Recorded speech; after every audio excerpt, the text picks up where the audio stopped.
Fraud তার মানে সঞ্জীবদা use করছে না, পুরোটাই ফ্রড। মানে আমার মানে মেশিনটা রিফান্ড করছি, সেটার কোনো টাকা নেই পেটিএম এ। আমি তোমাকে একবার তো বলি রিফান্ডের টাকা হবে, রিফান্ড হবে না। না রিফান্ড তুমি ডিভাইস, আমি তো তোমাকে বলছি। আচ্ছা, এটা পেটিএম এর মেশিন। তো এই যে কিছু মাস ধরে আমার কাছে পড়েছিল, তো এটা এখন আমি রিফান্ড করছি। আমাকে টাকা কোনো রিফান্ড দেবে না, আমি এটা দিয়ে দিচ্ছি।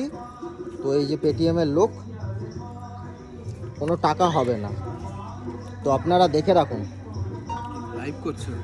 হ্যাঁ অবশ্যই, এইটা করে তুমি কোথায় অবশ্যই লাইভ সে কোনো তোমার কোনো কিছু মানে অবশ্যই জিনিসটা কিনে রেখেছো, তুমি বেকার জিনিসটা দিচ্ছ। অবশ্যই অবশ্যই সরকার থেকে বারণ করেছে বলেই তো আমি দিও। সরকার থেকে বারণ করে তুমি আগে সরকার জিনিসটা থেকে বারণ বোঝো। করেছে, জিনিসটা আমি কেন দেখাবো না মানুষকে? আমার সঙ্গে হচ্ছে প্রতারণা হচ্ছে আমার সঙ্গে আজকে। আমি এটা অফিস আমি থানায় দেবো আগে, তারপর তো আমি তো ফেসবুকে তো ছাড়ছি, ইউটিউবেও ছাড়বো, থানায় দেবো আমি প্লাস। তুমি কথা বলো, দাঁড়াও কথা কেন? কার সঙ্গে কথা বলবো আমি? এর সাথে কথা বলো। কেন স্যারের সঙ্গে, তোমার স্যারের সঙ্গে কথা বলবো? আমি তোমাকে চিনি, তুমি এসছো, আরে আমি এসছি, ঠিক আছে তুমি এসছো, তোমার স্যারের সঙ্গে কেন বুঝবো আমি? হ্যালো, তোমার স্যারের সঙ্গে কেন বুঝবো? দাদার সাথে কথা বলো তো দাদা। ওই আমি কথা বলবো না কারোর সঙ্গে। আরে তুমি তো আমি ভিডিও কারো- করছো, তুমি আমি এখানে ভিডিও obviously রিফান্ড কবে হবে?